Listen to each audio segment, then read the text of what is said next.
அனைவருக்கும் அனைவருக்கும் இந்நேர வணக்கங்கள். இன்று வாரம் ஒரு வாழ்க்கை பாடம் அமர்வு 13 உங்களை சந்திப்பதில் மற்றற்ற மகிழ்ச்சி அடைகின்றேன். இன்றைய வாரம் ஒரு வாழ்க்கை பாடம் அமர்வின் அதிதியாக வவுனியா தேசிய கல்வியற் கல்லூரியின் ஓய்வு நிலை உப பீடாதிபதி திரு நடராஜா பார்த்திபன் ஐயா அவர்கள் இன்று உங்களோடு தம்முடைய அனுபவ பகிர்வுகளை காத்திரமான அனுபவ பகிர்வுகளை உங்களோடு பகிர்ந்து கொள்வதற்காக தன்னுடைய வேலை பளுவை பாராது இந்த நேரத்தை ஒதுக்கி தந்தமைக்காக அவருக்கு மனப்பூர்வமான நன்றிகளை தெரிவித்துக் கொள்கின்றேன். பார்த்திபன் சாரை பற்றி நான் சொல்ல வழிகிட்டா அது பாத்தீங்கன்னா உங்களுக்கு தெரியும் வேண்டியிருக்கிறேன். இவர் தான் துறையில என்னை எழுத்து துறையில பிரவேசிக்க வைத்த ஒரு அற்புதமான மனிதர். என்னை மாத்திரமல்ல அனைத்து மாணவர்களையும் சமமாக நேசிக்கின்ற ஒரு இதய சுத்தியுள்ள ஒரு மாமனிதனாக நான் அவரை நோக்குகின்றேன். அந்த வகையில எங்களுடைய வீட்டுக்கு அடிக்கல் வைத்த பெருமை கூட தேரைத்தான் சாரும். நான் இப்போதும் மனம் விட்டு பேசுகின்ற ஒரு உத்தம மனிதனாக அவரை காணுகின்றேன். இப்போது அவர் தன்னுடைய அனுபவ பகிர்வுகளை உங்களுக்காக தர இருக்கின்றார். சார், ஓகே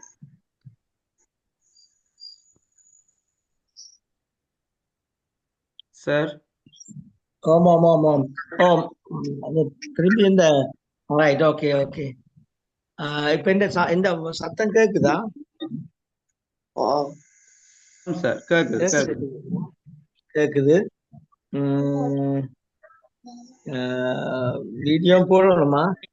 வீடியோ போட்டா இல்ல மேல்மண்டா போடுங்க சார், கஷ்டமண்டா விடுவோம். முயற்சி பண்றேன்.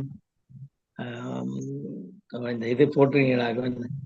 இந்த இது என்ன அந்த ரைட் பாப்போமா?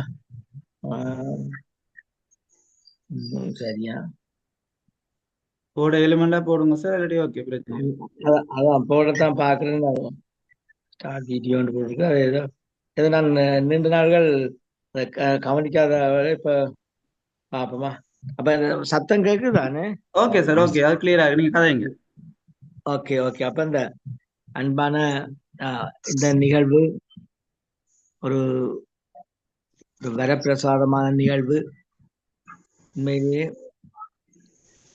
இவ்வாறான நிகழ்வுகளாக பிள்ளைகள் மாத்திரமல்ல ஏனையோரும் பல்வேறுபட்ட விடயங்களை கலந்துரையாடுவதும் கருத்துரை செய்வதும் அதை உள்வாங்குவதும் ஒரு நல்ல செயற்பாடு. அந்த வகையில என்னுடைய அன்புக்குரிய மாணவனாக இருந்து இப்பொழுது மிக நிறைய பட்டங்களை பெற்றிருக்கின்ற கிறிஸ்டோ அவர்கள் இவ்வாறு ஒரு நிகழ்வை தொடர்ந்து செய்து கொண்டு வருவது வரவேற்கத்தக்கது.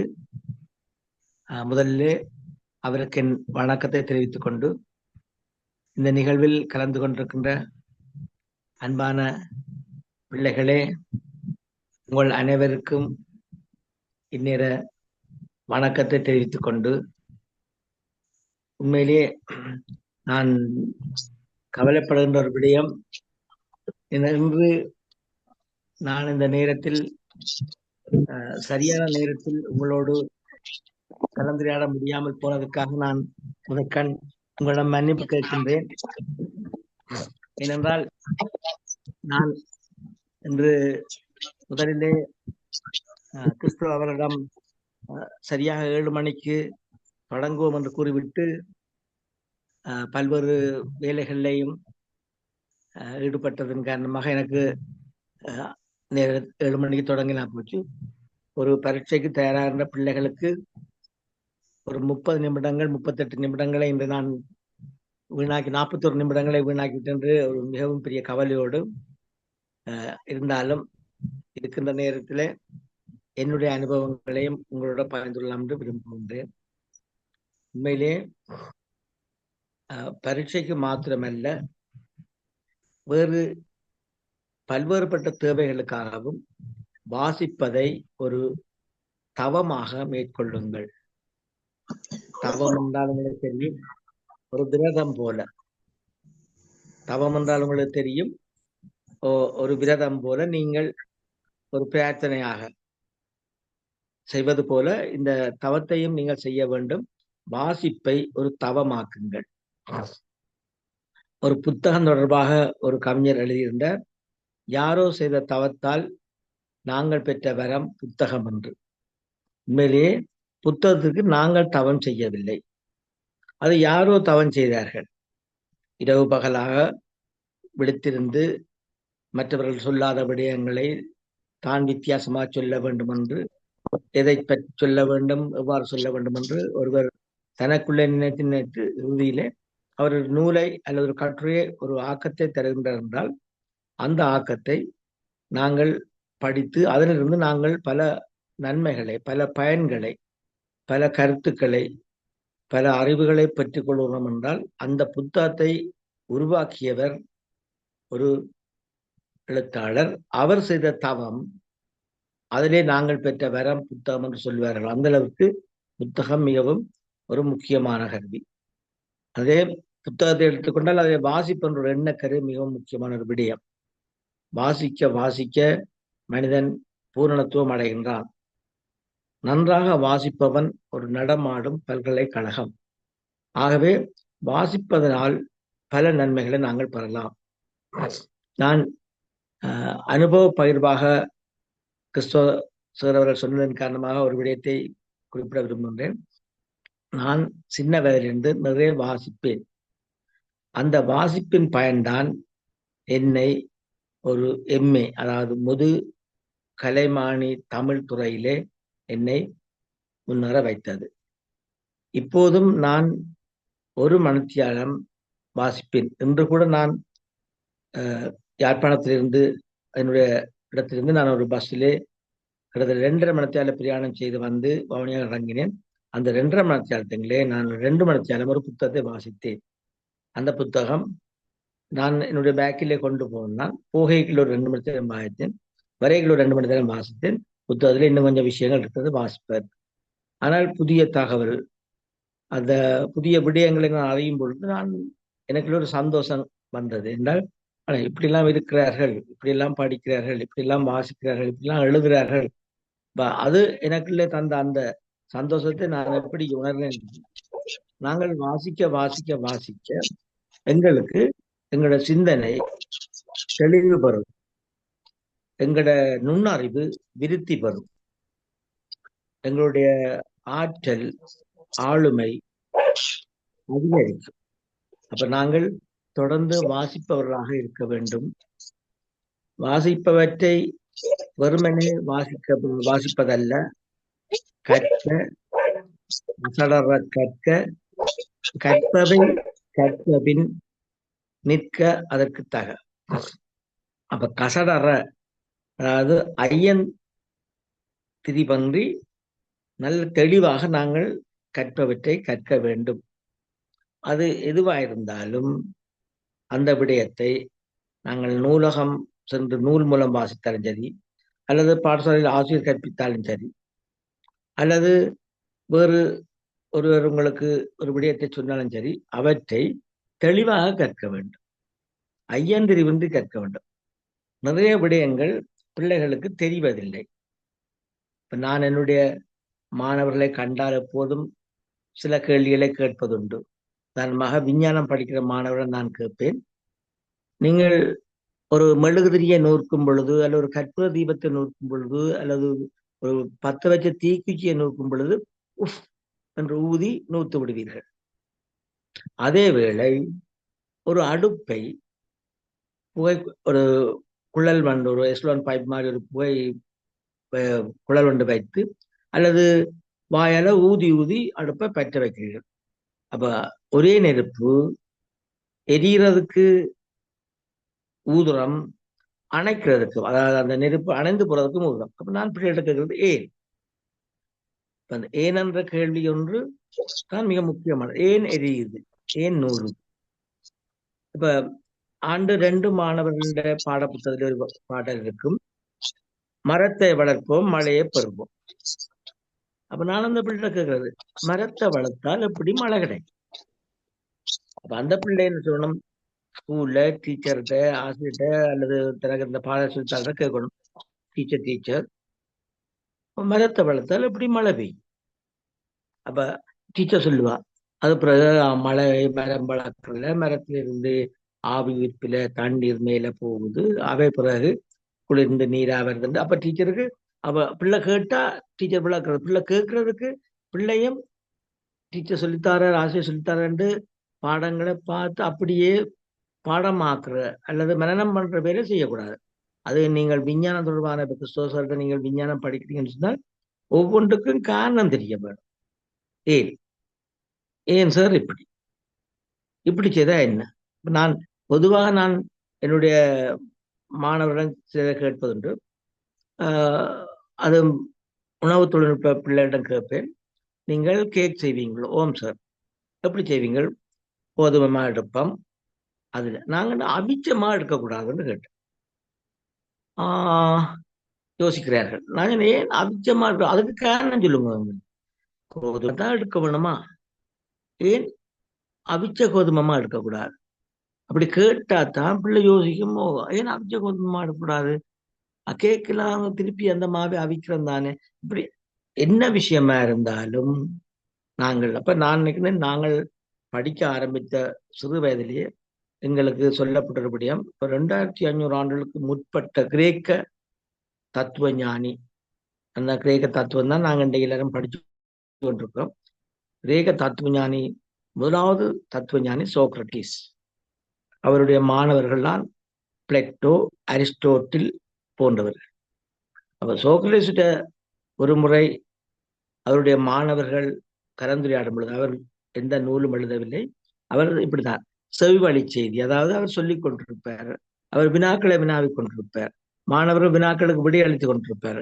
அப்படி வினாக்களை வினாவி விடையளிக்கும் பொழுதும் அவர் சொல்லுகின்ற கருத்துக்களை கேட்கும் பொழுதும் அவ்வாறு ஒரு குருகுல கல்வி முறை, அதாவது அந்த காலத்துல இன்றைக்குள்ள மாதிரி இருக்கையில அந்த குருகுல கல்வி முறை இருந்தது. அந்த குருகுல கல்வி முறையில அவர்கள் நிறைய விடயங்களை தெரிந்து கொண்டார்கள். அதாவது சோக்ரட்டிஸ் என்ற ஒரு தத்துவ ஞானிட்ட, அரிஸ்டோட்டில், பிளேட்டோ போன்றவர். அப்ப சோக்ரட்டிஸ் என்ற தத்துவ ஞானியின் முதலாவது விஷயம் நாங்கள் நினைக்க வேண்டியது, அவர் இன்னொரு விடயத்துக்கும் ஏன் என்ற ஒரு கேள்வியை கேளும். ஏன்? இப்ப கிறிஸ்தவ சார் இந்த பார்த்திபன் சாரை கொண்டு இந்த குரு கருத்து சொல்ல வைக்கிறார். ஏன் இது தேவையா? கிறிஸ்தவ சார்கிட்ட நீங்க கேட்கணும், சார் இது தேவையா? இப்ப பார்த்திபன் சார் இதை சொல்றது நாங்க கேட்கறது தேவையா? ஏன் தேவை? ஏன் சார் இந்த செயற்பாடு? ஏன் இதுல என்ன நன்மை இருக்கு? இது எங்களுக்கு பிரயோசனமா? இதை நாங்கள் கேட்கறதூடாக நாங்கள் என்னத்தை அறிந்து கொள்ள போறோம்? அதே மாதிரி எதற்காக இவ்வாறான செயற்பாடுகள் எதற்காக செய்கின்றோம்? யாருக்காக செய்கின்றோம்? இவ்வாறான கேள்விகளை எப்போதும் பிள்ளைகள் கேட்க பழக வேண்டும். அதற்கு வாசிப்பு ஒரு நல்ல கருவி. நாங்கள் வாசிக்கின்ற பொழுது நான் ஒவ்வொரு வாசிப்பும் முடிவிலும் நான் சில கேள்விகள் எனக்கு இருக்கிறது. இப்ப இவர் சொல்றது சரியா? இது ஏற்றுக்கொள்ளக்கூடியதா? அப்படி இவருடைய முழு விஷயத்தை நான் ஏற்றுக்கொள்ள முடியுமா? அதனாலதான் திரும்பவும் கற்க கசடர கற்பவை கற்றபின், அதாவது எதை கற்க வேண்டுமோ அதைத்தான் கற்க வேண்டும். இப்ப நீங்க சோதனை கிட்ட வந்துட்டு இனி கண்டதை நீங்க கற்கக்கூடாது. கற்பவை ஏவை? பரீட்சைக்கு வரக்கூடிய வினாக்கள் அவை. பரீட்சைக்காக நீங்கள் உங்களை தயார்படுத்துகிற மாதிரி வினாக்கள் பயிற்சி செய்திருப்பீங்க. அப்ப அந்த வினாக்களுக்கு நீங்கள் கேள்வியை சொல்லி போட்டு நீங்கள் விடையை சொல்லக்கூடியதா இருக்க வேண்டும். இவ்வாறு கேட்டால் இவ்வாறு விடை எழுதலாம், இதுக்கு என்ன காரணங்கள் இருக்குது. இப்படி அந்த கற்க கசடர கற்பவை கற்றபின் நிற்க அதற்கு தக என்று சொன்ன அதே வள்ளுவனார் தான் சொன்னார், எப்பொருள் யார் யார் வாய் கேட்பினும் அப்பொருள் மெய்ப்பொருள் காண்பது அறிவு. ஆரும் என்னன்னு சொல்லலாம், இப்படியும் சொல்லட்டும், ஆனா மெய்ப்பொருள் காண்பதுதான் அறிவு. இப்ப நாங்க போறோம் ஒரு இடத்துல, நான் அவசரமா கேட்கிறேன், ஆனா இதால யாழ்ப்பாண நூலகத்து போலாம். அவர் தன்னுடைய அவசரத்துல போலாம் போலாம் என்றால் போயிடுவேன். இப்ப நான் இதன்படி போயிட்டு பார்த்தால் அது நூலகத்து போகலைன்னா நான் என்ன செய்யறேன்? நான் அலைகிறேன், களைக்கிறேன். அப்ப நான் என்ன சொல்லணும்? இன்னும் ஒரு ஆட்டை கேட்க வேணும் நின்று, அண்ணன் இதால யாழ்ப்பாண நூலகத்துக்கு போகலாமா? ஒன்றுக்கு 2 பேர்ட்ட கேட்டாலும் பரவாயில்லை, கேட்டு தெளிவான பிறகு நாங்க போறது நல்லது. இல்லை என்றால் என்ன நடக்கும் என்றால் நாங்கள் அலைஞ்சு போவோம், களைச்சு போவோம், வெறுத்து போவோம். அப்ப நாங்கள் யார் என்ன சொன்னாலும் அதை நாங்கள் ஏற்றுக்கொள்ள வேண்டுமா என்பதுதான் முக்கியம். அதுல ஏற்றுக்கொண்டாத்தான் அதுல நட்பொருள் காண்பது அறிதன்னைகள் அறிவன்னைகள அவர் சொல்றது. இப்ப நான் சொல்லிக் கொண்டிருக்கிறேன், இவர் சொன்னதுல நட்பொருள் என்ன? டெய்லி ஒவ்வொரு நாளும் குறைஞ்சது 1 மணித்தியாலம் வாசிங்கோ. இப்ப நான் அதை உங்களுக்கு சொல்ற காரணம், நான் குறைஞ்சது 1 மணித்தியாலம் ஒவ்வொரு நாளும் வாசிப்பேன். என்ன மழையோ வெயிலோ கொரோனாவோ சுனாமியோ என்ன வந்தாலும் 1 மணித்தியாலம் வாசிக்கிறதை நான் இன்று வரை விடவில்லை. எனக்கு அறிவு வந்த காலத்திலிருந்து என்னை வாசி என்று சொல்லி என்னை தூண்டியவர்கள் சொன்னதன் பிறகு நான் இன்று வரை 1 மணித்தியாலம் வாசிப்பேன். இன்னொன்று நான் செய்வேன், நான் வாசித்தவற்றை ஒரு நோட்புக் கொண்டு வச்சு ஒரு டைரி, இப்பெல்லாம் டைரி என்ன கிடைக்கும், அதுல எடுத்து இப்ப எழுதுறது. இன்று நான் வாசித்ததிலிருந்து ஒரு தகவல், இப்ப என்ன விஷயங்கள் எழுதி வச்சு. இது ஒரு நேரத்தில் எனக்கு எந்த புத்தகத்துல இந்த தகவல் வாசிச்சேன், எந்த பேப்பர்ல இந்த விடயத்தை வாசிச்சேன், எந்த சஞ்சியில இந்த விடயத்தை வாசிச்சது, என்னோட டைரியில் எல்லாத்தையும் எடுத்து பார்க்கல எனக்கு ஞாபகம். எனக்கு ஒரு கேள்வி, அது ஒரு சம்பவம், ஒரு விடயம் பற்றி சொல்ல வேண்டும் என்றால் நான் உடனே என்னோட டைரியை தட்டி கொண்டு போகல, இன்ன இடத்துல இன்ன பேப்பர்ல இன்ன புத்தகத்துல என்ன சொல்லி இருக்கிறது நாங்கள் பார்க்கக்கூடியா இருக்கிறது போய் பார்த்துட்டு ரைட் அதை நாங்கள் வாசிக்கிறதை நாங்கள் என்ன செய்யணும் என்றால், ஒரு 1 மணித்தியாலம் வாசிச்சால் குறைஞ்சது ஒரு 15 நிமிஷமாவது அந்த விடயத்தை எழுதுங்கோ, எழுதி வையுங்கோ. அது எழுதுறது ஆனா சுருக்கமாக, அப்படியே புத்தகத்தை திருப்பி எழுதுற இல்லை, அப்படியே பேப்பர்ல வாசிச்சதை திருப்பி எழுதுற இல்லை.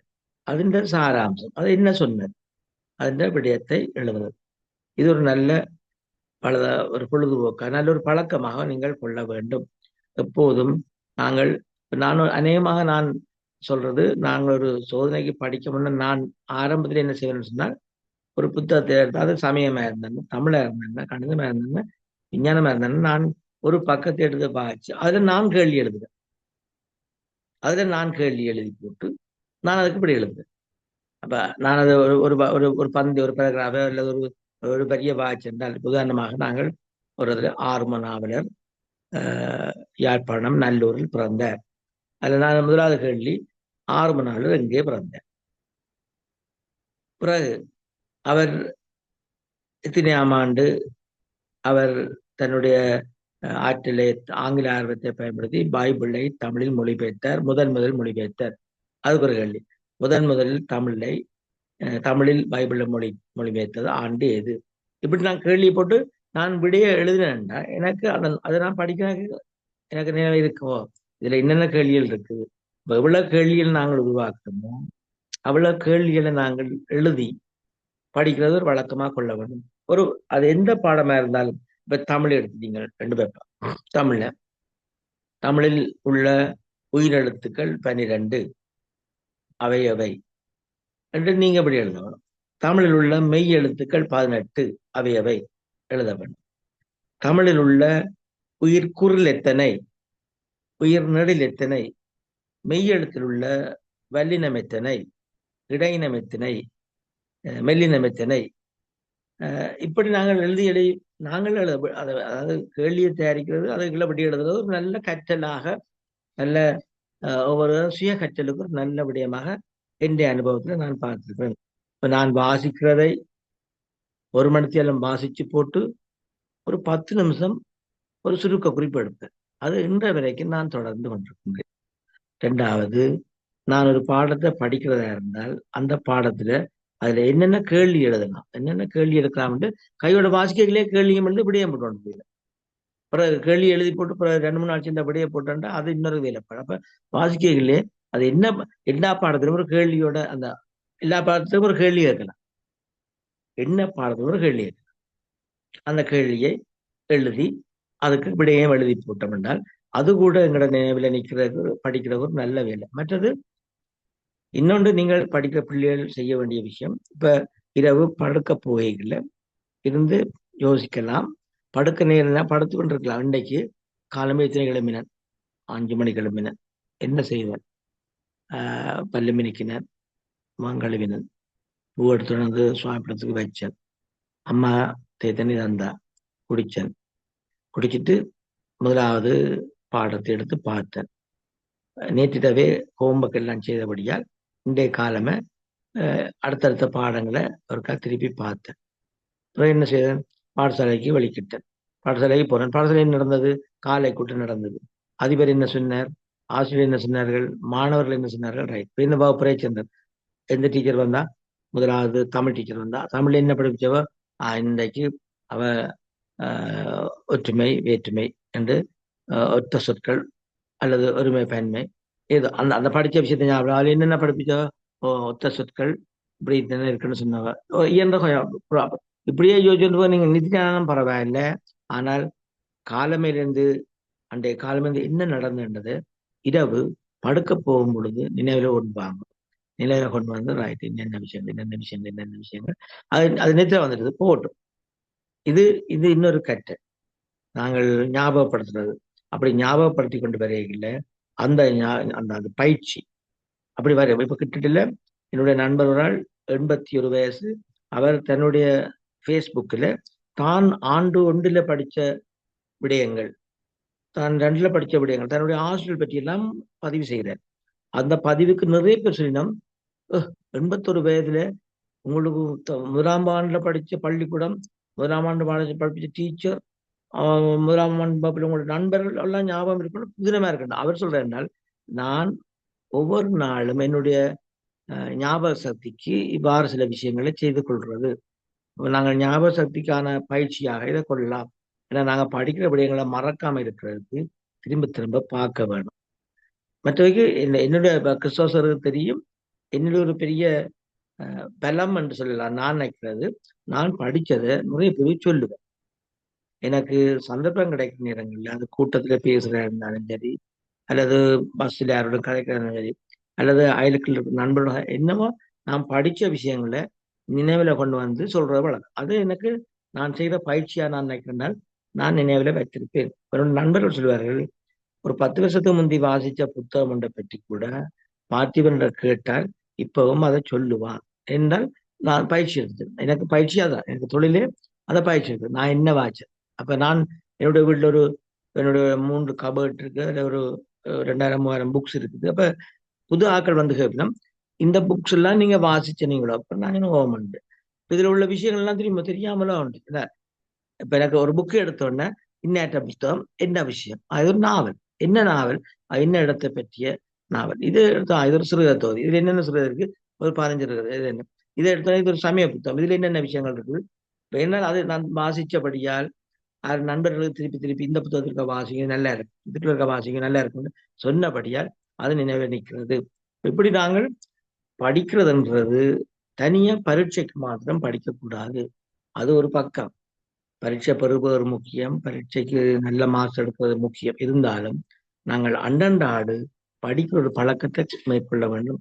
ஸ்கூல்ல படிச்சுட்டு வீட்டை வந்துட்டு என்ன படிச்ச நாங்கள் அது நான் இப்போ பெற்றோர் சொல்றது, உங்களோட பிள்ளைகள் படிச்சுட்டு வந்தோடனே பின்னரும் கேளுங்க. அது நர்சரிக்கு போறதா என்னென்ன, ஆண்டு 4க்கு போறதா என்னென்ன, ஆண்டு 8 போறதா என்னென்ன, அட்வான்ஸுக்கு போறதா என்னென்ன, யூனிவர்சிட்டி போறதா என்னென்ன.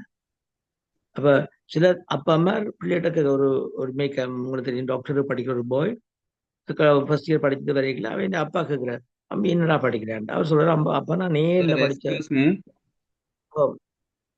ஒரு நிமிஷத்துல சூம் நின்றுடும், திருப்பி ஒருக்கா ஜாயின் ஆகுமா சார்? பிள்ளைகளுக்கு என்ன, நானும் பார்த்தேன். இன்னொரு சந்தர்ப்பம் தாங்க, என்ன விஷயம், நானும் இப்பதான் வந்தேன். நான் டயர்ட் இல்லையா, பிள்ளைகளுக்கும் ஒரு 20 மினிட்ஸுக்கு மேல பிள்ளைகள் பாவங்கள் அவங்களை கிரகிக்கிற. நீங்க இன்னொரு டைம் தந்தீங்கன்னா நான் இன்னொரு நாளைக்கு இன்னும் ஒரு கொஞ்சம் விஷயத்த வேற விஷயங்களே கலந்து சொல்லலாம். டைமோட நாங்கள் நிப்பாட்டணுமே என்ன. சரி சார், ஓகே ஓகே ஓகே. என்னால் நான் ஒரு நல்ல நேரத்தில் ஒரு விஷயத்த செய்ய வேணும்னு நீங்க கேட்கல, நான் மறக்கக்கூடாது டக்குன்னு இன்னைக்கே முடிச்சுடணும்னு கொஞ்சமாவது செய்யணும்னு தான் நான் கதைச்சது. நானும் எஸ்னாலேருந்து வந்து இந்த ஸ்போர்ட்ஸுக்கும் ஒரு 1:30 2க்கு போய் நின்று நானும் நடுவராக நின்று இந்த லைன்ஸ் எல்லாம் பார்த்து நின்ற பிறகு இப்போதான் வந்து சேர்ந்தேன். எனக்கு டயர்ட் இல்லை, வீட்டுக்கு எல்லாம் கொஞ்சம் இருக்குதானே, நோ ப்ராப்ளம். நீங்கள் டின்னரை பற்றி யோசிக்கணும். நான் மிஸ்ஸஸ் அங்கே நிற்கிறா டிக்கெட்டில், அப்போ மற்ற விஷயங்கள் இருக்குதானே. ஓகே, அப்போ நீங்கள் இன்னொரு சந்தர்ப்பம் தாங்க. நான் அன்றைக்கு நான் மல்லாத்து வந்தேன். அப்ப நான் சொன்னேன் வைஃபுக்கு, இது போன செவ்வாய்க்கிழமை இதுக்கெல்லாம் கிறிஸ்துவ வீடுகள் எல்லாம் நான் அங்கே தொண்டமனார் இந்த மாதிரி வைக்கல, கீரிமலை தானே தான் வந்தேன் நாங்கள். ஆ ஆ நான் அப்புறம் நான் சொன்னேன் ஸ்கூல் நாள் தானே பாப்போம். ஓகே, அப்ப நான் நான் பிள்ளைகள் என்ன பிள்ளைகள் என்ன லெவல்ல இருக்காங்க, நான் அதையும் கேட்கல. என்ன 6 to லெவல்ல 11 இருக்காங்க 6 to இன்னும் 11 6 to 11. நான் இந்த முறை ஓகே, இந்த முறை ஓயில் எடுக்கிற பிள்ளைகளும் தானே. அப்ப ஓகே, நான் இன்னும் அவைக்கு சொல்லுங்க மேல, அவைக்கு இருந்து எனக்கு பின்னூட்டலும் வேணும்.